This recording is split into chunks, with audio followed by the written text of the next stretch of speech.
140. Gestión del cambio personal. Las cosas no cambian, cambiamos nosotros. Henry David Thoreau. Gestionar el cambio es gestionar emociones. Reacción emocional frente al cambio. Para gestionar el cambio es necesario prestar atención a las reacciones emocionales que suscita. Los cambios consisten en una modificación de hechos objetivos en el entorno de la persona. Pero la reacción de las personas es siempre subjetiva porque depende de la interpretación que cada quien hace de lo sucedido.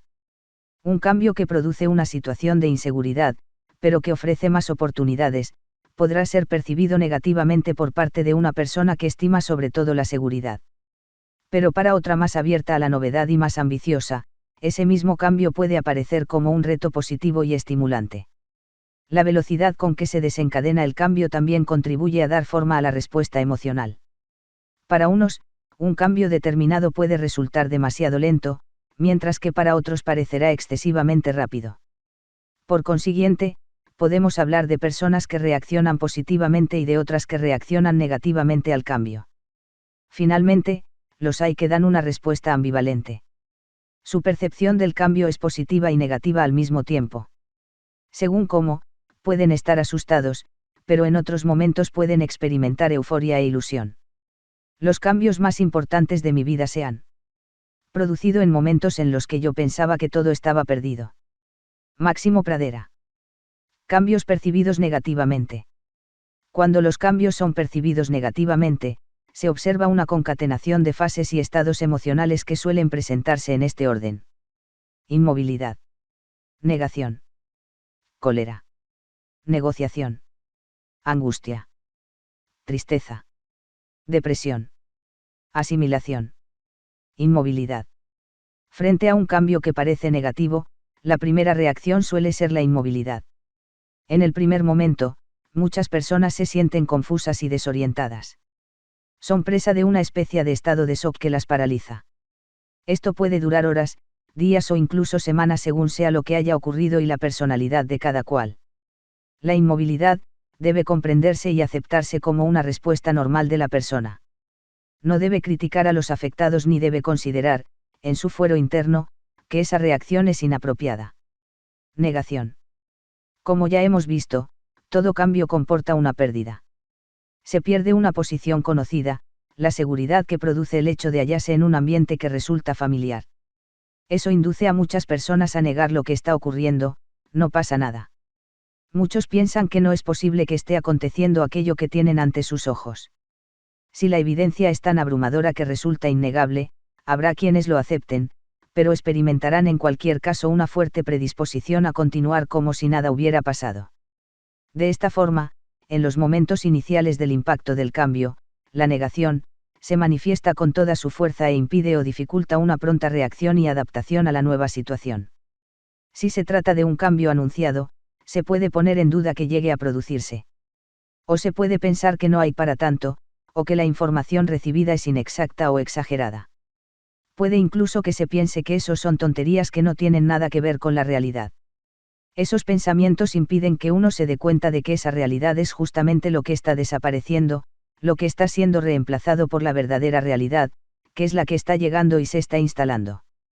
Es necesario tomar en cuenta que el ser humano en términos generales busca por naturaleza la estabilidad. Por lo tanto, la búsqueda consciente de elementos de cambio genera tensiones, aun en los cambios planeados, ya que implícitamente representa una pérdida de algo. Cólera. Al principio, la inmovilidad y la negación encierran a las personas en una actitud más bien pasiva. Pero pasado este primer momento, puede aparecer una respuesta más activa y airada, en forma de rabia e indignación. La frustración que se experimenta, alimenta ahora la exasperación. La cólera puede dirigirse hacia aquel que ha traído la noticia o bien hacia las personas que parecen ser las causantes del cambio. En esta etapa, los afectados se sienten muy activos, pero no utilizan esa fuerza para asumir los hechos ni para adaptarse a la nueva situación. Por el contrario, la aplican en el intento de mantener y defender la situación anterior. Negociación. Una vez agotada la fase de la indignación, los afectados pueden iniciar intentos de negociación. Con esta nueva actitud, se persigue lo mismo que en la fase anterior, a saber, intentar salvar la situación precedente. En otras ocasiones, puede que intenten obtener beneficios que compensen la pérdida sufrida. Durante los intentos de negociación, los afectados pueden hacer propuestas de mejora o proponer soluciones que justifiquen el mantenimiento del statu quo. Es asimismo posible que durante esta fase se hagan maniobras dilatorias con el objeto de ganar tiempo y postergar el cambio. Angustia. Después de los intentos de negociación, empieza otra etapa caracterizada por un aumento del estado de ansiedad y angustia. La intensidad de esas emociones es directamente proporcional al grado de incertidumbre que presenta la nueva situación. En este punto, las personas afectadas han empezado ya a reconocer que se encuentran en una situación nueva y que el cambio ha tenido lugar. Sin embargo, su percepción de la nueva situación todavía es poco realista. Unos pueden creer que la nueva situación es peor de lo que es en realidad o, incluso, tener la impresión de que se están enfrentando a una catástrofe. Si se intercalan momentos de euforia, la percepción de la nueva situación también se distorsiona y puede inducir a creer que las oportunidades emergentes son mucho mejores de lo que son en realidad. Tristeza. La etapa de la angustia retrocede cuando empieza a surgir la tristeza. Aquí se encuentra la nostalgia que resulta de la constatación de la pérdida. Es la aflicción que produce la evidencia de que la situación precedente se ha hecho irrecuperable. Todos esos sentimientos coagulan en la etapa siguiente, cuando aparece la depresión.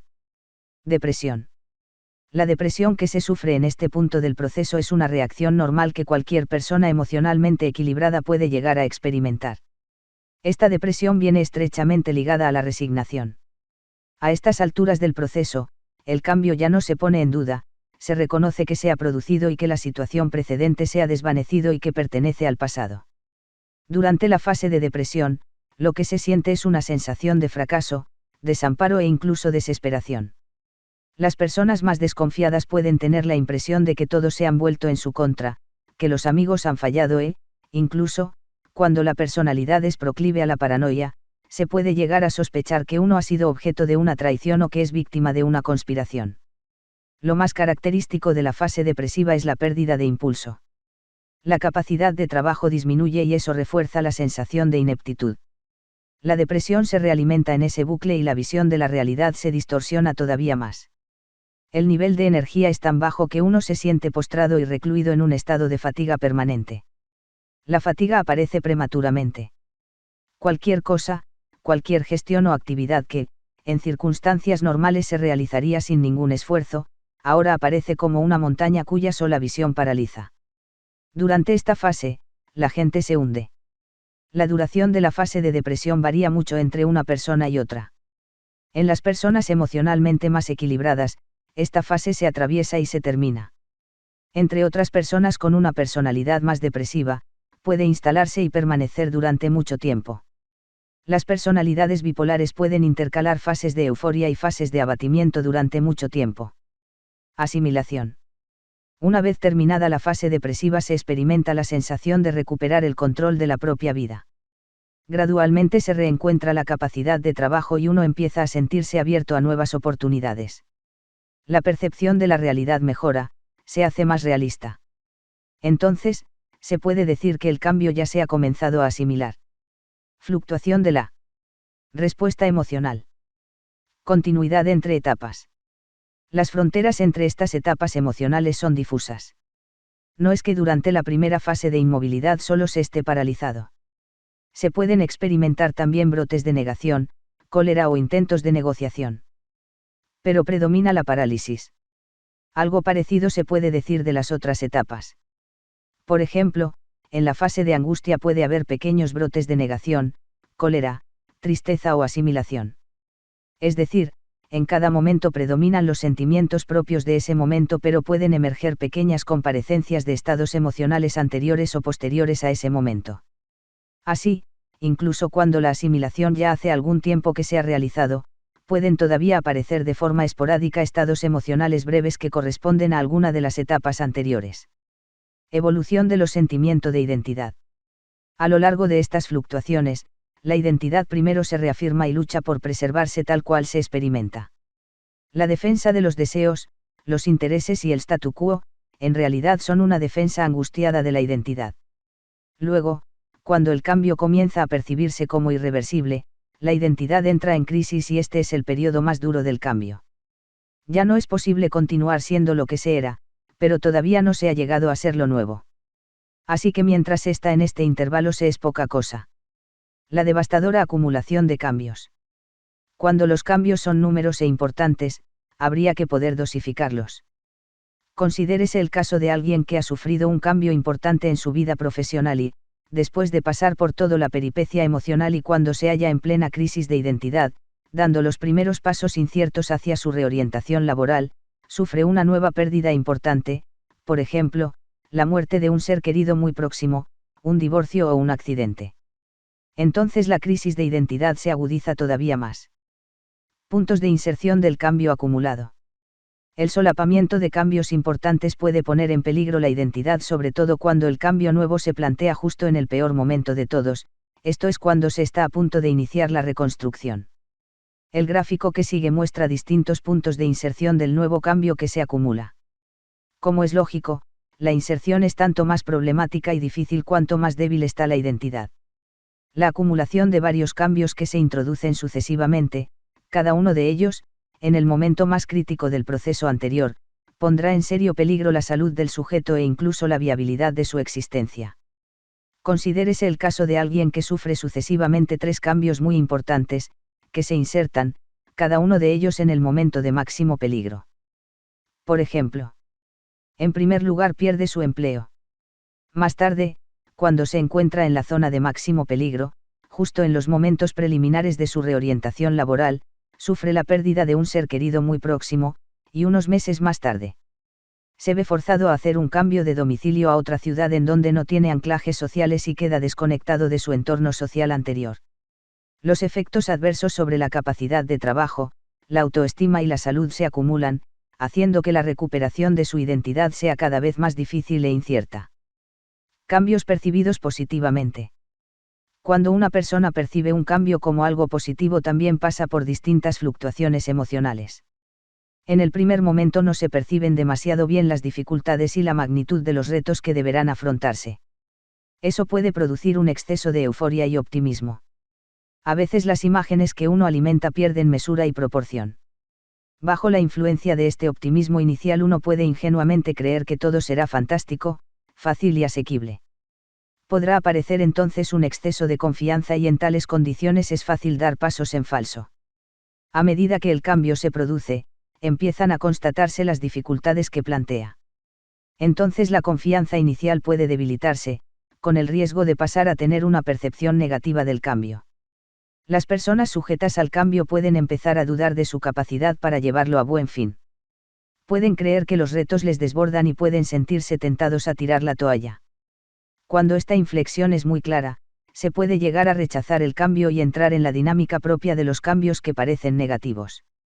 Si eso llega a acontecer, puede desencadenarse toda la secuencia emocional propia de los cambios negativos, descrita más arriba. Si la realización de cambio evoluciona bien, la gente empieza a verlo más factible y eso robustece la confianza sobre la capacidad para llevarlo a cabo. Llegados a este punto, la percepción de lo que está aconteciendo se hace más realista y las visiones más distorsionadas de las fases iniciales se tornan más realistas.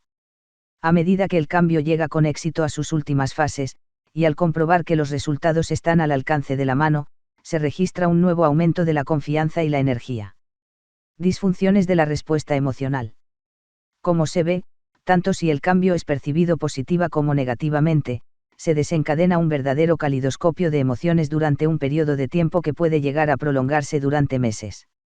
Lo que corresponde subrayar aquí es que durante el proceso, la percepción de la realidad sufre distorsiones, de manera que la respuesta emocional resulta alterada por visiones desfiguradas de la realidad, lo que redunda en una pérdida de la calidad de la acción. De otro lado, como ya hemos visto, mientras dura el proceso, las personas se encuentran en baja forma. Sobre todo cuando los cambios son percibidos como negativos, el desasosiego y la falta de confianza son constantes. Al llegar a la fase de depresión, la vitalidad todavía se reduce más y se experimenta una importante pérdida de la capacidad de trabajo. En general, mientras el cambio se está produciendo, las personas se sienten desorientadas, se ponen a la defensiva, tienen crisis de confianza y experimentan problemas de autoestima. Todo esto tiene repercusiones directas sobre la salud.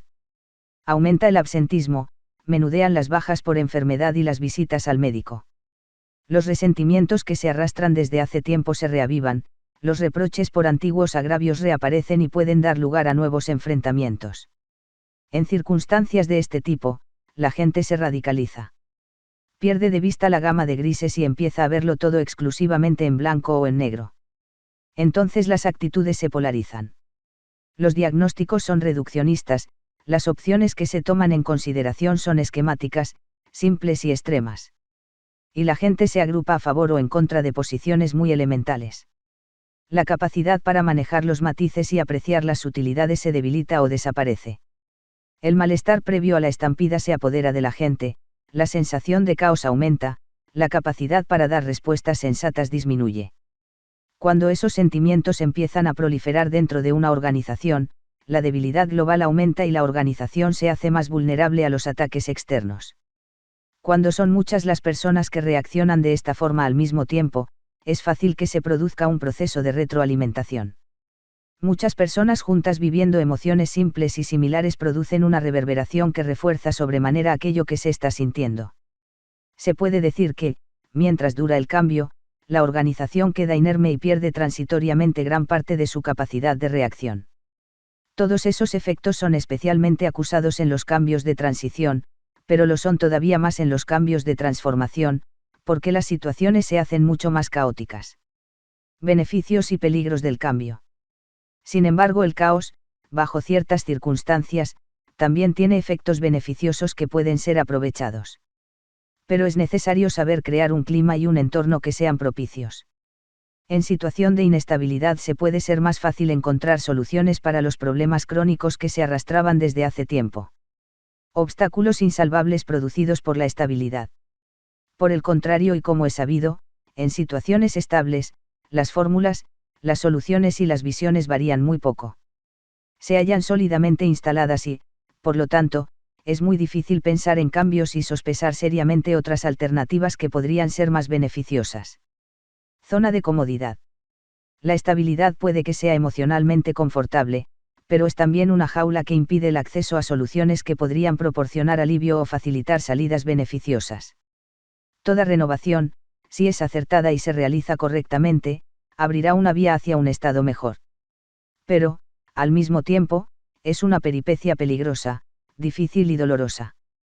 El cambio puede ser un viaje prometedor pero comprometido durante el que, por el camino, se pueden perder las ilusiones, la identidad y, en los casos peores, hasta la piel. Resultados pobres.